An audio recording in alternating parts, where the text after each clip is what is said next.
और ऐसे ही एक रात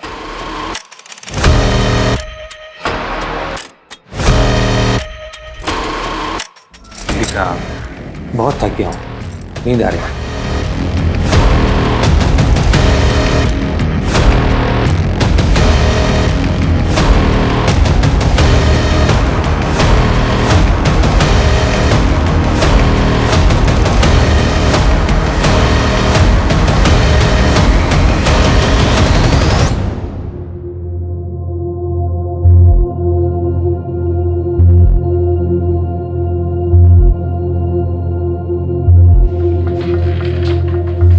सुनिए, आप इतनी रात को नहा धोकर? तुम नहीं समझोगे। पढ़े लिखे हैं हम, सब समझते हैं और आपकी तकलीफ भी समझते हैं, लेकिन आप फिक्र मत कीजिए, हम हैं ना।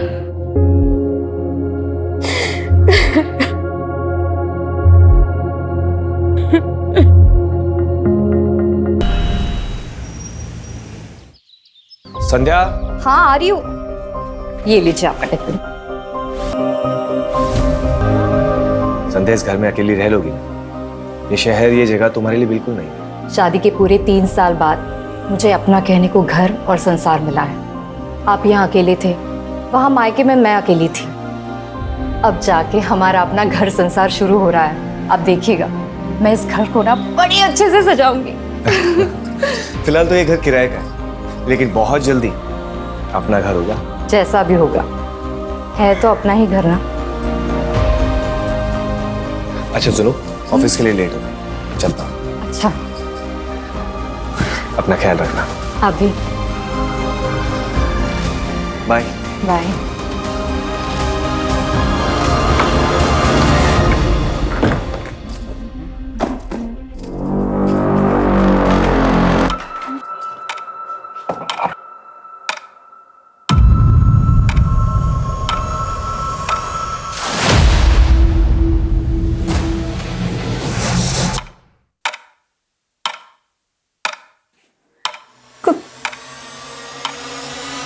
कौन है?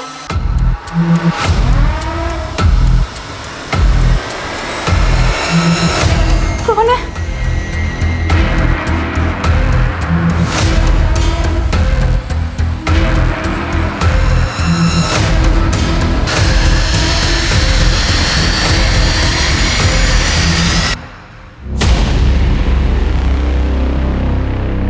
बहुत डर लगता है आपको?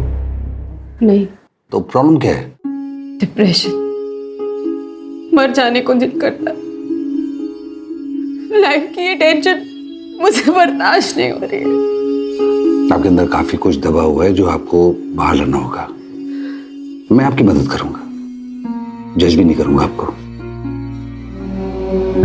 अरे बाबा, झगड़ा नहीं करूंगा।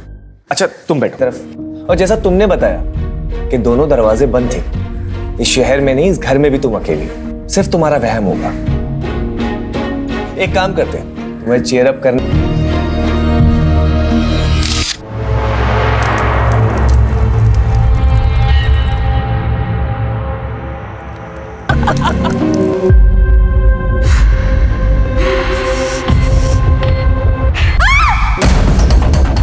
संध्या, क्या हुआ? सब ठीक तो है ना? यहाँ कुछ तो है, मतलब इस घर में कुछ तो गड़बड़ है। मुझे बहुत डर लग रहा है। ये सब तुम्हारा वहम है, कुछ भी नहीं है। देखो। नहीं नहीं, कुछ है यहाँ पे, कुछ तो है। अच्छा ठीक है, मैं हूं ना तुम्हारे पास। तुम सो जाओ, सो जाओ।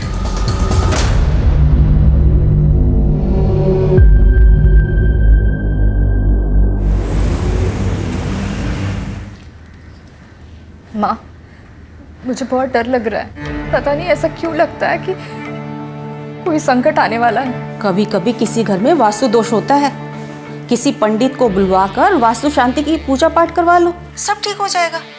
पर इनका ऐसी बातों पर विश्वास ही नहीं है। अरे पति लोगों की बातों को इतनी गंभीरता से नहीं लेते, बस उनकी हाँ में हाँ मिलाती रहो और करो वही जो तुम करना चाहती हो। कभी रूठ कर, कभी प्यार से पति को अपने जैसा बनाओ, सुखी रहोगी। और सुनो, तुम्हारे चाचा जी भी तो वहीं रहते हैं ना, मैं उनको ना फोन कर देती हूँ, वो किसी ना किसी पंडित को जानते होंगे। ठीक है माँ, रखती हूँ। मुझे ऐसा लगता है इस घर में वास्तु दोष है। हम पंडित जी को बुलाकर वास्तु दोष हटाने के लिए पूजा पाठ करते हैं ना, फिर सब ठीक हो जाएगा। देखो संध्या, ये ग्रह नक्षत्र वास्तु ये सब बेकार की बात है। शादी के बाद 3 साल तक मुझे मायके रहना पड़ा। मैंने कभी कुछ नहीं कहा। यहाँ आने के बाद भी मैंने आपसे कुछ नहीं मांगा। पहली बार मैं आपसे कुछ मांग रही हूँ, मना मत कीजिए। इस घर के वास्तु दोष को हटाने के लिए पूजा पाठ करते हैं ना, प्लीज मान जाइए।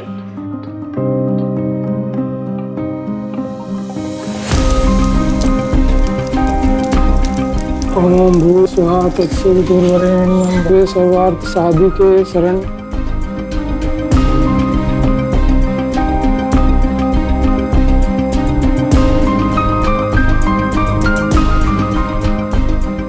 वास्तु दोष पूजा संपन्न हुई, अब कोई चिंता की बात नहीं है।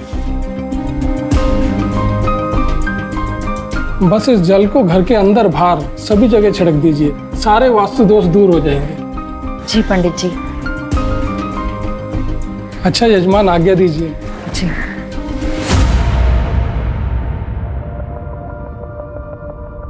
सुनिए, ये आपका टिफिन। संध्या, लेट हो रहा ऑलरेडी।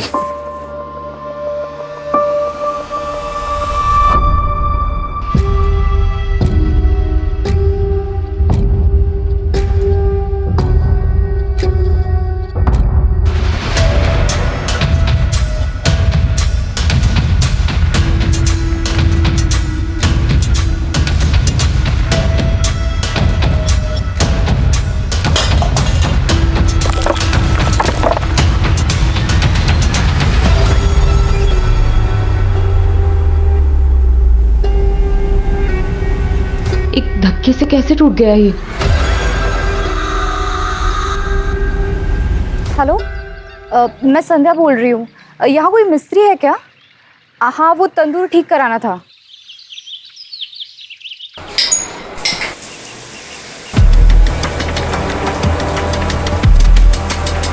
तुलिका, टॉवल देना।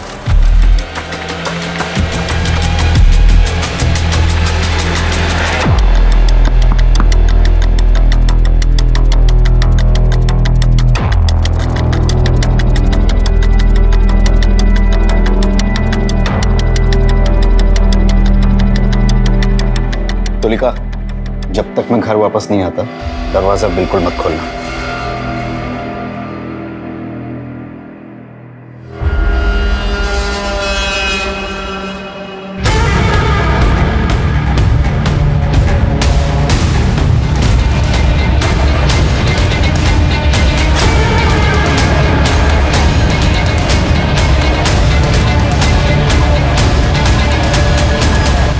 तुलिका, अब तो मैरिड लाइफ कैसी चल रही है?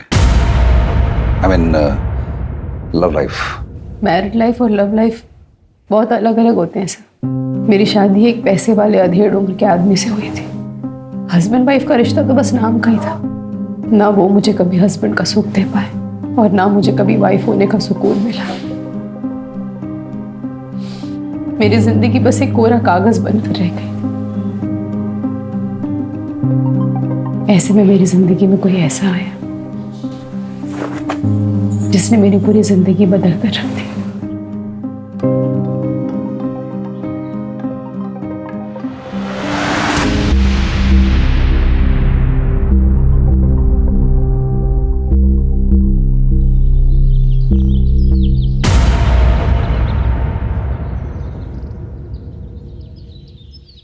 ऐसे क्या देख रहे हो?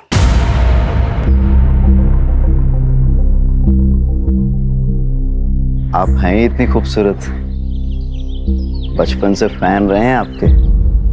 लगता है आपने हमें पहचाना नहीं। रजत? बाप रे, कितने बड़े हो गए तुम। नहीं। अरे वाह, मुझे तो नाश्ते पे किसी ने बुलाया ही नहीं। तुम कोई मेहमान हो क्या? फैमिली मेंबर हो। हक से बैठो और हक से खाओ। अरे वाह, आपके हाथ के बने खाने का स्वाद तो पूरी दुनिया में कहीं नहीं मिल सकता। एक और दो, एक और दो, एक और दो।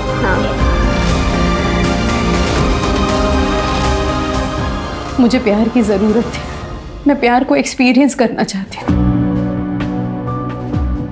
पर पता नहीं था मुझे कि वो प्यार मुझे एक ऐसे रिश्ते से मिलेगा जिसे पाप समझा जाता है। मैडम इसकी तो बहुत ज्यादा हालत खराब हो चुकी है, अगर इसको रिपेयरिंग करूंगा ना तो धड़धड़ा के गिर जाएगा। इससे बढ़िया का नया बना के दे दूं आपको। भैया आपको जो करना है जल्दी कीजिए, शाम तक तैयार हो जाना चाहिए। हो जाएगा मैम शाम।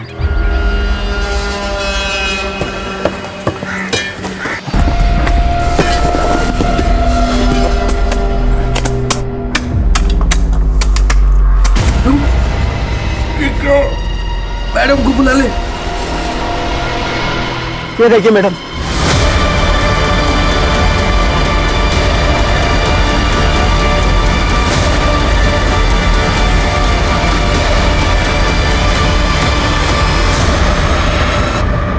देखने में तो लाश 8-9 महीने पुरानी लग रही है। तो लाश तो आधी से ज्यादा डिकम्पोज हो चुकी है। कौन रहता है इस मकान में?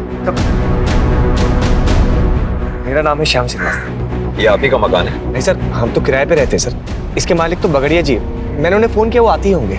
कब से रह रहे हैं किराए पे यहाँ? सर 7 महीने हो गए। मेरी वाइफ तंदूर का काम करवा रही थी सर, दाई करवाई तो नीचे लाश निकली। इस तंदूर का इस्तेमाल करते थे आप लोग? हाँ सर, अभी कुछ दिन पहले किया था सर। वो ये फोटो भी खींची थी सर। बगड़िया जी आ गए। आप लोग जरा वहाँ इंतजार कीजिए। जी आइए बगड़िया। आपको पता है आपके घर में बने तंदूर के नीचे लाश मिली है हमें? पता नहीं सर, मैंने तो ये घर सोलंकी से 8 महीने पहले खरीदा और भाड़े पे चढ़ाया। सारा लेन देन नरेश एजेंट और प्रॉपर्टी साइट के जरिए हुआ। नरेश ही तो संभालता है यहाँ सब। सर सोलंकी साहब अपने घर को बेचकर अपने बेटे के पास अफ्रीका शिफ्ट होना चाहते थे, तो मैंने उनके घर को बेचने की ऐड ऑनलाइन साइट पर चढ़ा दी, साथ में कुछ फोटोज़ भी डाल दिए सर। वो मेरा ऑफिस का जो लड़का है वो फोटोज़ काफ़ी अच्छी लेता है, तो घर की पिक्चर्स काफ़ी अच्छी आई तो ग्राहक भी तुरंत मिल गया। कब की बात है ये? सर कुछ 8-9 महीने पहले की बात होगी। तब भी इस घर में तंदूर था? सर पता नहीं, शायद हो भी सकता है। वैसे सर इस दौरान हमने कंस्ट्रक्शन तो कुछ नहीं किया इस घर में। अच्छा ये बताओ, इन दोनों से पहले इस घर में कौन कौन रह के गया? सर मैं सारे डिटेल्स निकाल कर आपको बताता हूँ। लेके आओ। चलता हूँ सर। राजीव सर, इससे पहले इस मकान में जितने भी लोग रह के गए सबकी डिटेल्स पता करो। Right sir. इस कपल की बैकग्राउंड चेक करो। सर।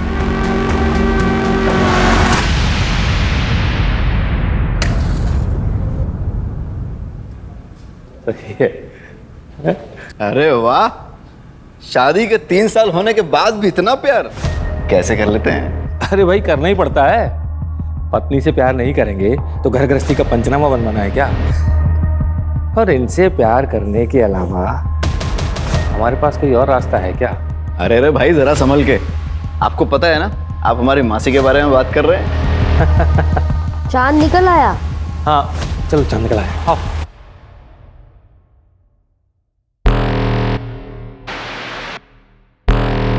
हर शादी प्यार के भरोसे पर नहीं चलती, कुछ शादियां मजबूरी की वजह से चलती रहती हैं। अगर आपकी शादी में सब कुछ ठीक ठाक था तो ऐसी कौन सी मजबूरी थी जो आपको परेशान कर रही थी? मजबूरी नहीं सर, ज़रूरत। मेरे पति का पहला और आखिरी प्यार उनका बिजनेस और पैसा ही है। मेरी ज़रूरतों का तो उन्होंने कभी ख्याल ही नहीं रखा।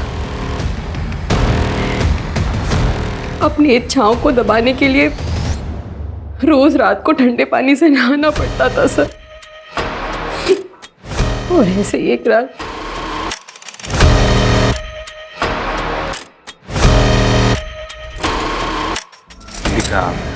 बहुत थक गया हूँ, नींद आ रही है।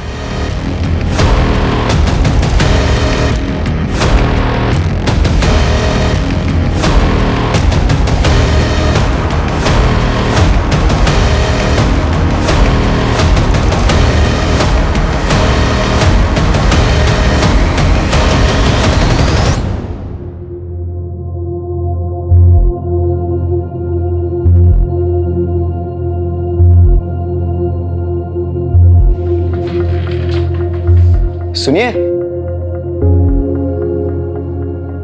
आप इतनी रात को नहा धोकर? तुम नहीं समझोगे। पढ़े लिखे हैं हम, सब समझते हैं और आपकी तकलीफ भी समझते हैं, लेकिन आप फिक्र मत कीजिए, हम हैं ना।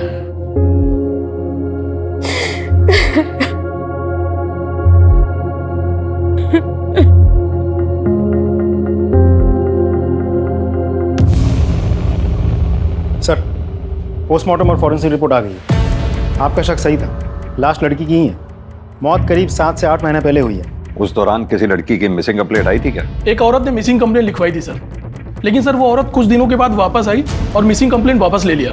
मिसिंग कंप्लेंट की किसने थी? सर उसका नाम तबस्सुम जहां है। और मिसिंग कौन हुआ था? सर तबस्सुम जहां की भांजी, उसका नाम गजरा है।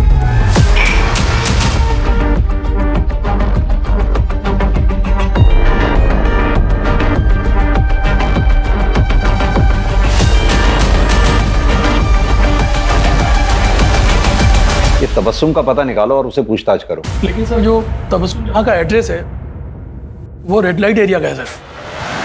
साहब उस घर में ना कुछ बाराती रुके हुए थे, नाच गाने की फरमाइश थी, तो मैंने अपनी एक लड़की गजरा को वहां भेज दिया, पर वो वापस आई ही नहीं। तो फिर मैंने पुलिस थाने जाकर रिपोर्ट लिखवा दी। फिर वो दूसरे दिन ही वापस आ गई, पूरा बाटली मार के बेवड़ी पड़ी थी। फिर जैसे ही उसको होश आया तो वो घर पे आ गई। फिर मैंने भी थाने जाके रिपोर्ट वापस ले ली। गजरा है कहाँ, बुलाइए।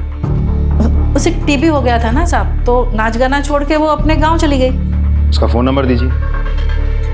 नंबर था साहब, लेकिन मोबाइल मैंने दिया था ना उसको, तो जाते समय वो मोबाइल दे के गई। ठीक है, तो पुराना वाला नंबर दे दीजिए। साहब वो तो मैंने बेच दिया मोबाइल। घर का पता तो होगा, वो दे दीजिए।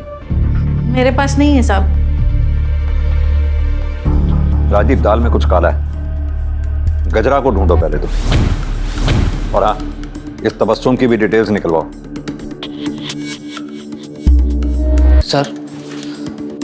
सर वो लाश वाले घर में जो लोग भी रहते थे उन सभी की इन्फॉर्मेशन निकाली है सर मैंने। सर सबसे पहले उस घर में किराएदार के तौर पर ये रजत जी और उसकी विधवा बहन तन्वी आई थी सर। उसके बाद ये घर हमने बगाड़िया जी को बेच दिया सर। और सर कुछ समय के लिए हमने पवन कौल साहब को भी ये घर किराए पे दिया था।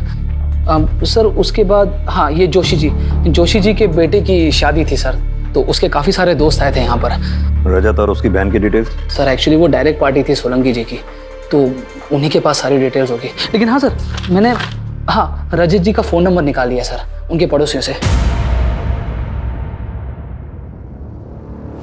सर मेरे बेटे के 2-3 दोस्त रुके थे उस घर में। एक तो अमेरिका में उसके साथ ही काम करता, और दूसरा जर्मनी में है, और तीसरा शायद मुंबई में कहीं काम करता है। क्या आपको मालूम है उस दौरान आपके बेटे के दोस्तों ने रात में रेड लाइट एरिया से किसी नाचने वाली को घर बुलाया? उन्होंने तो नहीं बताया था, लेकिन हमें पता चला था सर कि वो लड़की की जो मौसी है ना, उसने जब पुलिस कंप्लेंट की तब बहुत डांटा था मैंने उसे। बाद में उन लोगों ने माफ़ी भी मांग ली थी और लड़की भी मिल गई थी। केस रफा दफा हो गया था और हमने भी बात को दबा दिया था। उन सभी बच्चों की डिटेल्स इन्हें लिखवा दीजिए। जी। अजय, क्या लगता है सर, ये केस हम सॉल्व कैसे करेंगे? लाश की शिनाख्त भी तो नहीं हो पा रही है। वही तो राजदीप, केस उलझता ही जा रहा है। ना तो हमारे हाथ में कोई ठोस सबूत है, ना ही कोई ठोस सुराग। एक काम करो, ये पवन कौल को पूछताछ के लिए बुलाओ। इनफैक्ट पवन कौल ही क्यों, इस घर से जुड़े सभी लोगों से अच्छे से पूछताछ करो। आई एम श्योर कच्चा ही सही पर एक धागा हमारे हाथ जरूर लगेगा। फिर लाश की शिनाख्त भी होगी और कातिल भी पकड़ा जाएगा।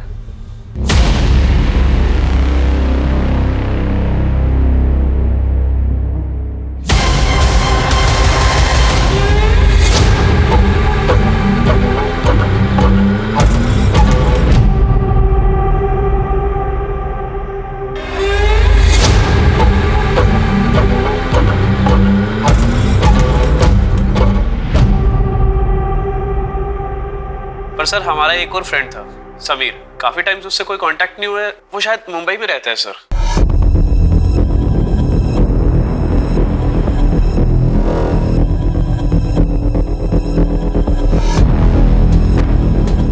कौन से कॉलेज में पढ़े हो आप लोग? Sir city college sir. City college से समीर का एड्रेस लो और समीर की सारी डिटेल्स निकालो। Right sir. फंक्शन के दौरान जिस घर में तुम्हारे दोस्त रुके थे, उस घर में बने तंदूर के बारे में कुछ जानते हो? नहीं सर, हम तो ऑल द टाइम हॉल में ही थे, वहाँ जाने की कोई नीड ही नहीं पड़ी सर हमें। जरूरत पड़ी तो फिर बात करेंगे तुम्हारे साथ। सर, शाम के बारे में सारी इन्फॉर्मेशन निकाल ली। 3 साल पहले शाम की शादी संध्या से हो तो गई थी, लेकिन इंटरेस्टिंग बात यह है कि साथ ही उसके ऑफिस कोलीग प्रीति के साथ उसका अफेयर भी चल रहा था। सर एक बात और, प्रीति ने भी 7 महीने पहले ही अपने ऑफिस से रेजिग्नेशन दिया था और उसके बाद से अब तक ना किसी ने प्रीति को देखा है और ना ही प्रीति के साथ किसी की बातचीत हुई है। राजीव, ये प्रीति की डिटेल्स निकालो। अब समझ में आया श्याम शादी के बाद 3 सालों तक अपनी वाइफ को मायके से वापस क्यों नहीं लेके आया। इस श्याम को भी लेके आओ। सर, ये बात सच है कि सर प्रीति से मेरा अफेयर चल रहा था, लेकिन बड़े ही रिस्पेक्ट और रिगार्ड के साथ हम दोनों अलग हो गए। अब प्रीति कहाँ है? सर मुझे नहीं पता सर। सर उसका फोन भी बंद आ रहा है सर।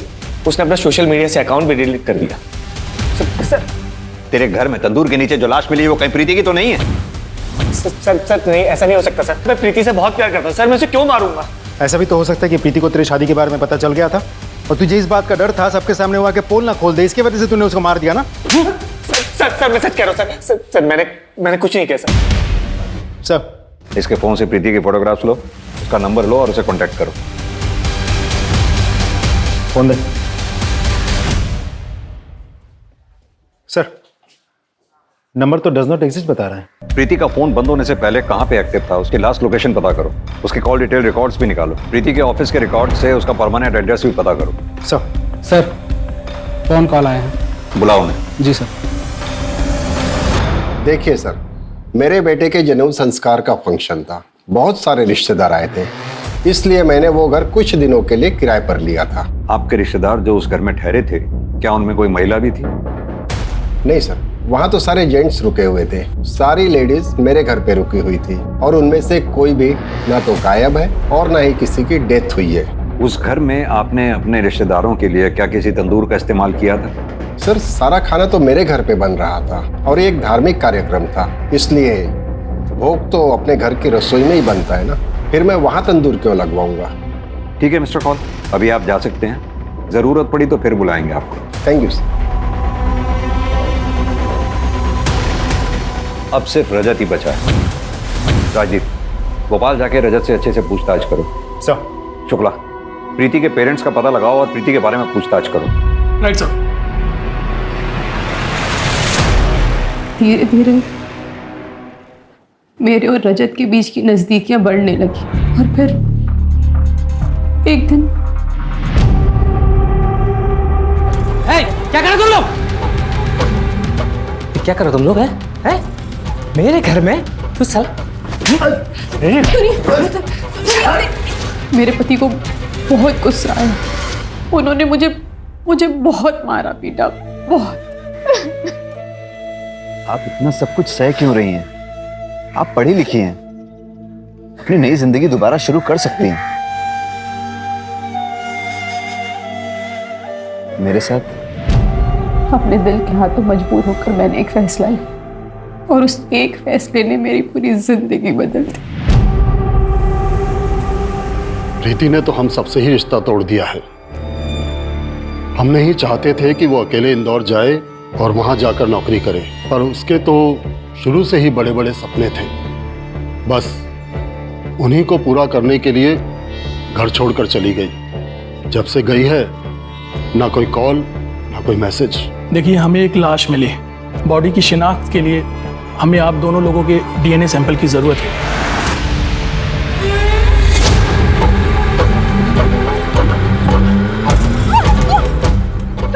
कहाँ तक भागेगी मुझसे? हैं? मुझे धोखा देती है।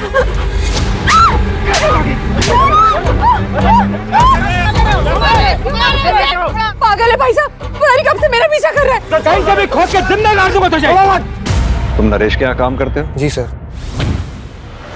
तुम्ही ने वो वेबसाइट पे फोटोज अपलोड किए थे? जी सर। तो जब तुमने वो फोटोग्राफ्स लिए थे तो वहाँ तंदूर था क्या? हाँ सर था, लेकिन मुझे अंदर बाहर के फोटो लेने को कहा था तो मैंने निकाले और अपलोड कर दिए। लेकिन तुमने जो फोटोग्राफ अपलोड किए उसमें तो तंदूर हमें दिखा नहीं। सर साइट फोटो अपलोड करने की लिमिट होती है तो इसलिए मैंने ज्यादा नहीं निकाले। ठीक है, तुम जा सकते हो, जरूरत पड़ेगी तो फिर बुलाएंगे तुम। सर उस घर में रहने वाले पुराने टेनेंट रजत का पता चल गया। कहाँ का रहने वाला है? भोपाल का सर। राजदीप सर, पता करो। Right sir.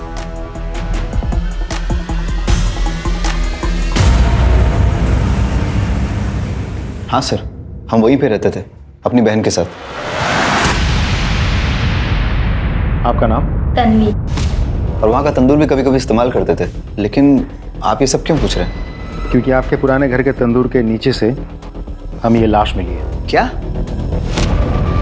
सर? लेकिन हम जब रहते थे तब ये तंदूर का शेप ऐसा नहीं था। क्या ये वही तंदूर नहीं है? Are you sure? 100% सर।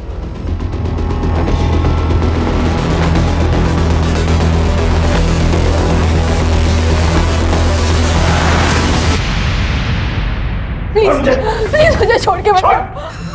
मुझे माफ कर दो, मुझे माफ कर दो। नफरत हो गई मुझे तुमसे, नफरत।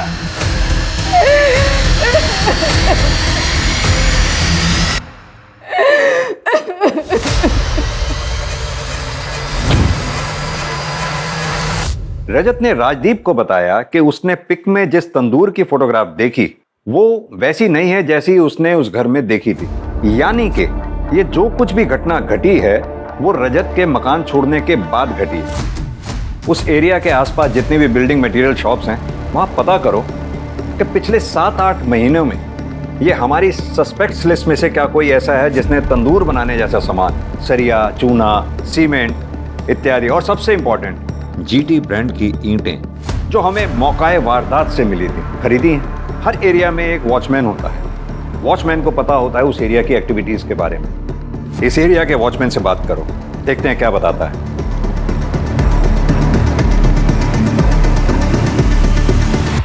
अरे भाई साहब, बोलिए। मैं इस एरिया में एक घर लेने की सोच रहा हूँ, तो थोड़ी सी जानकारी चाहिए थी। सर जानकारी बिना दक्षिणा के दूंगा तो जानकारी का अपमान हो जाएगा। बात तो आप सही कह रहे हैं। तो ऐसा करते हैं, अब बात करें? हाँ हाँ साहब, अब तो बात हो सकती है। मैंने इस एरिया में एक घर देख रखा है, लेकिन सुना है कि उसके पड़ोस वाले घर में कुछ भूत भूत का चक्कर है। अरे सर आप बात तो सही कह रहे हैं, लेकिन भूत भूत कुछ नहीं होते। लेकिन हाँ, उस घर में ना खेल बहुत होते थे। वो एजेंट नरेश है ना, उसी के हाथ में था भाड़े से ये घर। जब कोई भाड़े वाला रहने को नहीं आता है तो नरेश क्या करता है कि कुछ लड़कियों को लेके उधर आता है। अच्छा एक बात बताओ, नरेश ने उस घर के गार्डन में कभी कंस्ट्रक्शन का कोई काम करवाया था? वो एक नंबर का कंजूस है, एक दमड़ी नहीं खर्च करता है। लेकिन हाँ, जब लड़की की बात आती है ना तो उसकी जेब से दड़ादड़ नोट निकलते हैं। अच्छा। हाँ। मैंने क्या किया सर? मैंने कुछ नहीं किया सर। मैं सब बताता हूँ सर, मैं सब बताता हूँ सर, सब बताता हूँ सर। राजदीप,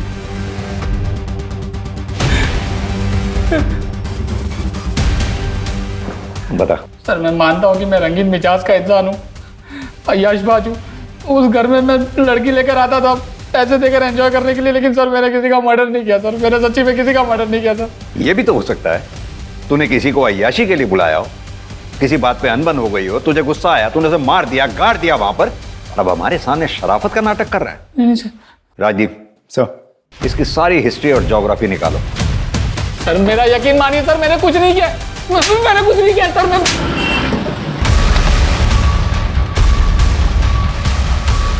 सर यही है जीटी ईंटों का सप्लायर। हाँ सर, क्या चाहिए आपको? पिछले 8-9 महीनों में आपकी दुकान से किस किस ने कंस्ट्रक्शन मटेरियल खरीदा है, जैसे कि इस तरह की ईंटें? सर हमारे पास हर खरीद का रिकॉर्ड रहता है। मैं जितने जल्दी हो सके आपको सब डिटेल पहुंचा दूंगा। ठीक, thank you. Sir forensic report आ गई है सर। सर डेड बॉडी की उंगलियों में कुछ बाल फंसे हुए थे सर, लेकिन उन बालों का डीएनए डेड बॉडी के साथ मैच नहीं कर रहा सर। वो बाल जरूर उस कातिल के होंगे। एक काम करो, नाखून से मिले बालों का डीएनए हमारे केस से जुड़े सारे सस्पेक्ट्स के डीएनए से मैच करके देखो, जरूर उस कातिल के होंगे। और वो रेड लाइट एरिया वाले खबरी के बारे में कुछ पता चला? सर वो अभी मुंबई गया हुआ, आज शाम को वापस आएगा सर। ठीक है सर। बताओ अब्दुल, क्या खबर है? गजरा वापस तो नहीं आई थी, पर पता नहीं तबस्सुम सबसे कहती फिर रही थी गजरा वापस आ गई। सुनने में ये भी आया है तबस्सुम ने गजरा का सच छुपाने के लिए काफी मोटी रकम ली है। हाँ साहब, ये बात सच है कि जोशी ने मुझे बहुत सारे पैसे दिए गजरा का केस वापस लेने के लिए। ये भी झूठ बुलवाया कि उसे टीबी हुआ है और वो वापस अपने गांव लौट गई है। ये सब उन लड़कों की वजह से हुआ है। खानदान के नाम पर कालिक पुत जाती, इसलिए हमने तबस्सुम को लाखों देकर उसका मुंह बंद करवाया। हुआ क्या था? वो बैचलर्स पार्टी के अगले दिन जब मेरा बेटा और उसके दोस्त जागे, उन्होंने देखा कि ना तो वहां पे गजरा थी और ना ही समीर था। समीर गजरा को लेकर भाग गया था सर। दोनों मेरे बेटे और उसके दोस्तों के वॉलेट और सारे वैल्यूएबल्स लेकर भाग गए थे सर। पुलिस कंप्लेंट क्यों नहीं लिख पाई थी तुम? अगर पुलिस कंप्लेंट हो जाती तो मेरे बेटे का रिश्ता नहीं टूट जाता और ग्रीन कार्ड बनने ही वाला था उसका। हमारी तो सारी मेहनत बेकार हो जाती है सर। क्या चाहते हैं आप मिस्टर जोशी? आपकी कहानी पे विश्वास करें? यह भी तो हो सकता है ना कि गजरा को आपके बेटे और उसके दोस्तों ने मिलकर मार दिया और फिर वहां गाड़ दिया हो और अपने पैसे के बल पर तबस्सुम का मुंह बंद करवा दिया। और फिर आपने कहा बच्चे विदेश चले गए, क्योंकि आप अच्छी तरह से जानते हम अपने तरीके से उन्हें इंटेरोगेट करना चाहे तो उन्हें इंडिया बुलाना मुश्किल है। क्या खूब कहानी बनाई है आपने। राजदीप सर, इनसे अपने तरीके से पूछताछ करो और इनके बेटे और उसके दोस्तों को इंडिया बुलाने की व्यवस्था करो। अब मैं इन सेशंस के लिए नहीं आ पाऊंगी। क्यों? वो मेरा पति, वो मेरी जान का दुश्मन बना हुआ है। मुझे तो लगता है जैसे वो मुझे जान से ही मार डालेगा, इसलिए आप कुछ दिन में घर से ही नहीं निकलूंगी। तो आप पुलिस की हेल्प लीजिए ना। पुलिस के पास जाऊंगी तो दुनिया भर को सब कुछ पता चल जाएगा, सब मेरा मजाक उड़ाने लगेंगे और ये सब मैं बर्दाश्त नहीं कर पाऊंगी। एक काम कीजिए, आप ये रखिए, इसमें मेरा नंबर है। अगर आपको मेरी कोई जरूरत लगे तब जरूर कॉल कीजिए। Thank you.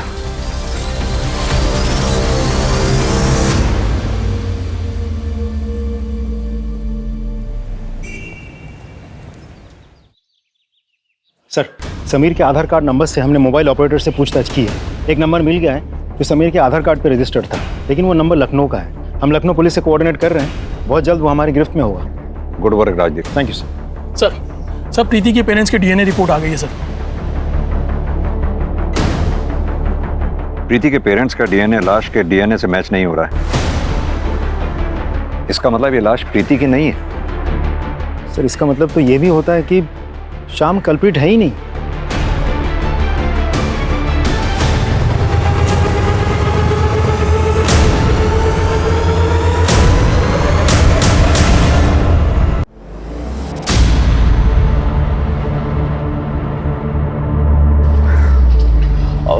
सर, मैं हूं समीर।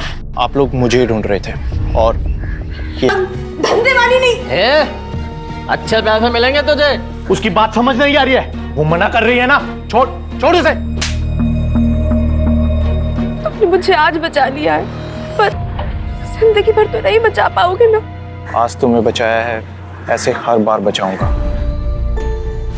मैंने सभी से रिश्ते नाते तोड़ दिए और हमने एक नई जिंदगी की शुरुआत की।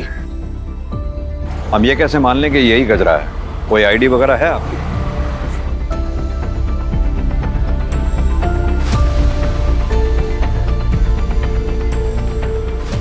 पता है समीर, रोजाना हम अपराधियों से घटिया लोगों से, जुर्म करने वालों से मिलते हैं, लेकिन तुम जैसे लोगों की वजह से ही इंसानियत जिंदा है। Proud of you.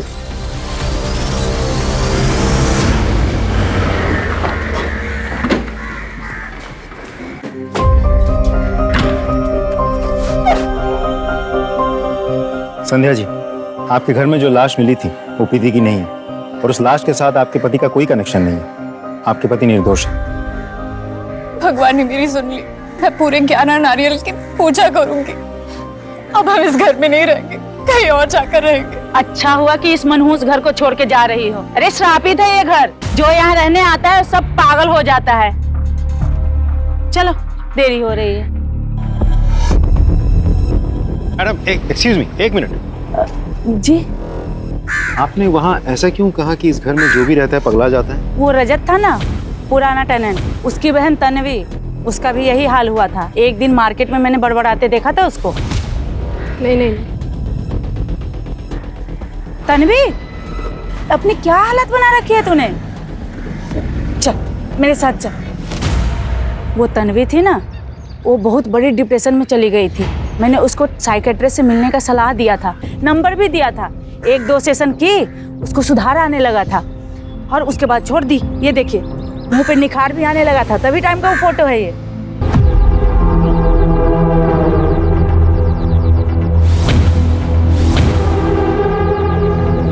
सर, मैं भोपाल में जिस तन्वी से मिला था और यहाँ जो तन्वी रहती है, दोनों में बहुत फर्क है सर। मैं आपको पिक दिखाता हूँ। ये देखिए सर, ये है असली तन्वी।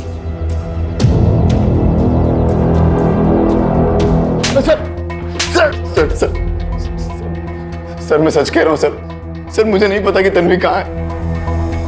मुझे लगा आप लोग मुझ पर शक करेंगे, इसलिए मैंने अपनी गर्लफ्रेंड को तन्वी बनाकर पेश कर दिया। तुझे कैसे नहीं पता कि तेरी बहन तन्वी कहाँ है? बोल। सर वो हमारा झगड़ा हो गया था, फिर मैं उसे छोड़कर भोपाल चला गया। उसके बाद से मैंने कोई कांटेक्ट नहीं रखा उससे। सर मैं सच कह रहा हूँ सर। कहीं ऐसा तो नहीं जिस लड़की की तेरे घर में तंदूर के नीचे लाश मिली वो तन्वी की हो, जिसे तूने मार दिया और वहां गाड़ दिया? सर भगवान की कसम खा के कह रहा हूँ सर, मैंने किसी को नहीं मारा। इसका डीएनए सैंपल लो और लाश के नाखून से जो हमें बाल मिले थे उसके डीएनए से मैच करके देखो।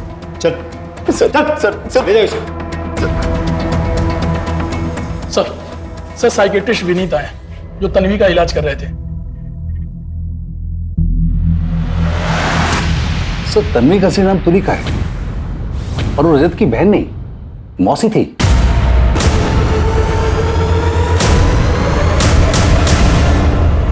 सर तुलिका को ये डर लग रहा था कि उसका हस्बैंड कहीं उसको मार न डाले, और हमारे लास्ट सेशन में तो वो ये भी कह रही थी कि वो कई दिनों तक घर से बाहर निकलेगी नहीं। मेरा पति वो मेरी जान का दुश्मन बना हुआ है, इसलिए आप कुछ दिन में घर से ही नहीं निकलोगे। एक्चुअली डर के मारे उसकी हालत काफी खराब हो रही थी। ठीक है डॉक्टर साहब, आप जा सकते हैं। Thank you.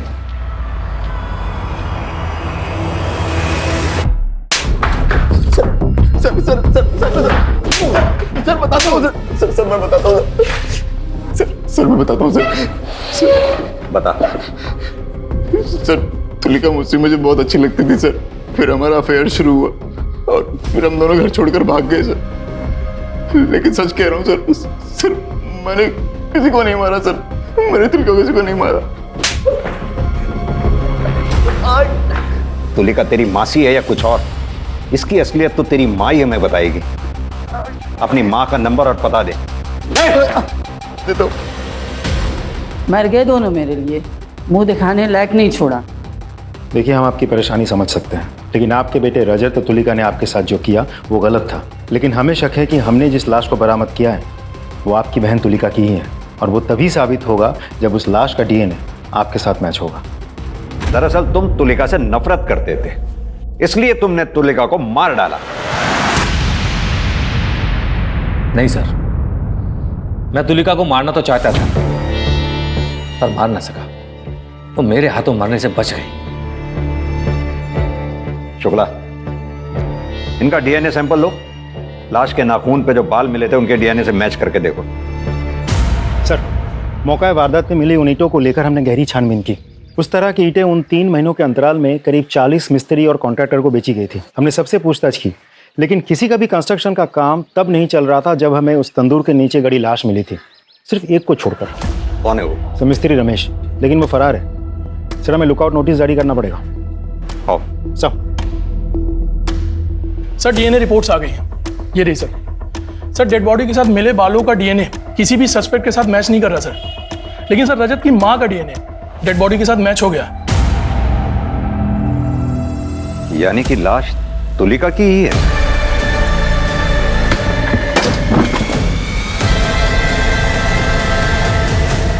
ये तुलिका के कॉल डिटेल रिकॉर्ड्स निकलवाओ। Right sir. सर मिस्त्री रमेश के बारे में पता चल गया, दीवार में कहीं छुपा बैठा है। ले आओ उसे। सर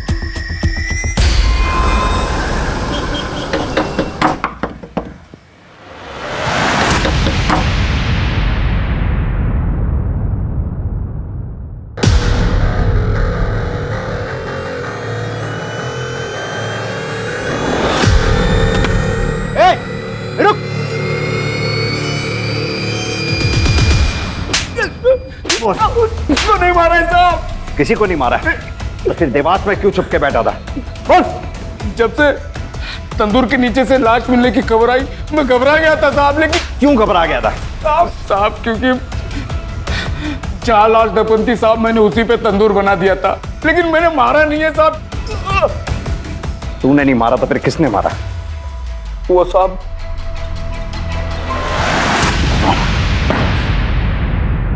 मैंने कोई मर्डर नहीं किया है। 3 बातें तुम्हारे खिलाफ इशारा कर रही।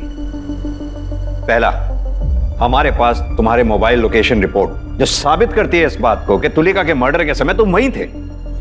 दूसरा, मिस्त्री रमेश का बयान जिसे तुमने तुलिका की लाश गाड़ के ऊपर तंदूर बनाने को कहा। तीसरी बात, तुलिका के नाखूनों से मिले बाल का डीएनए तुम्हारे डीएनए से मैच हो गया। रिपोर्ट आई जाएगी, तुम्हें बताना ही पड़ेगा सब कुछ अपने बारे में। तो अब तुम खुद बताओगे या हम अपने तरीके से पता करें डॉक्टर विनीत? पता था। तुलिका ने मुझे कॉल किया था, मैं उसके घर गया था। ये सब मेरे साथ क्या हो गया?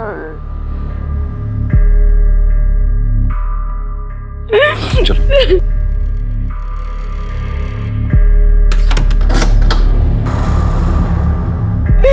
सबने मुझे धोखा दिया, सब मुझे चुप कर चली, मैं बिल्कुल अकेली हो गई। तुम ऐसा क्यों कह रही हो कि तुम अकेली रह गई? मैं हूं ना तुम्हारे साथ, तुम्हारा ख्याल रखूंगा, तुम्हारा ध्यान रखूंगा, तुम्हारे साथ रहूंगा। तुम चिंता मत करो। कि कैसी बातें कर रहे हैं आप? डॉक्टर है मेरे। तुलिका, मैं तुम्हारा डॉक्टर हूं, तुम्हारे सारे राज जानता हूं, और मैं ये भी जानता हूं कि तुम्हारे अंदर कितनी आग है। मैं जानता हूं कि तुम्हारे अंदर बहुत आग है।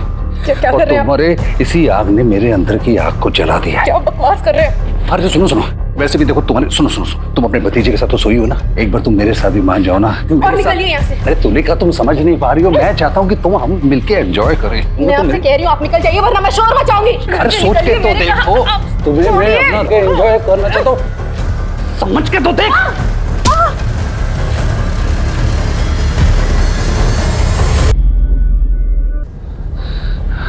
हाँ रमेश, डॉक्टर विनीत बोल रहा हूँ। उसके बाद मैंने रमेश को बुलाया, तंदूर तोड़वा के मैंने उसी के नीचे तुलिका की लाश गड़वा दी।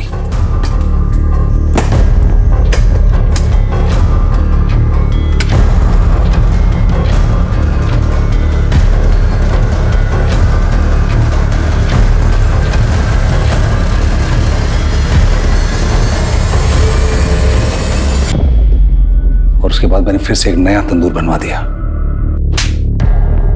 एक मरीज का अपने डॉक्टर के ऊपर भगवान से भी ज्यादा भरोसा होता है। तुमने मरीज का भरोसा ही नहीं तोड़ा, उस बेचारी तुलिका की इज्जत भी लूटने की कोशिश की, और यही नहीं, उसे जान से भी मारा।